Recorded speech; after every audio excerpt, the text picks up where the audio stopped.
Israel Hamas के बीच युद्ध को शुरू हुए 2 महीने से ऊपर का समय हो चुका है। इजरायली सेना हमास के सफाए के लिए गाजा पर ताबड़तोड़ हमले कर रही है। इजरायली सेना उत्तरी गाजा में अपने मिशन के बाद दक्षिणी गाजा में हमास को खत्म करने में जुटी है। इसी बीच हमास की ओर से एक बड़ी खबर सामने आई है, वो ये कि हमास के सीनियर अधिकारियों ने बीते हफ्ते तुर्की में एक सीक्रेट मीटिंग की है। इजराइल के सरकारी टेलीविजन KAN ने इसका खुलासा किया है।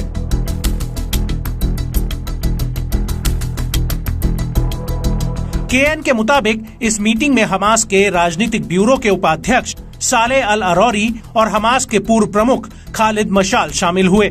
सालेह अल अरौरी ने बेरूत में अपने घर से ही मीटिंग में हिस्सा लिया। इसके अलावा हमास के कई अन्य वरिष्ठ अधिकारियों ने भी इस मीटिंग में हिस्सा लिया है।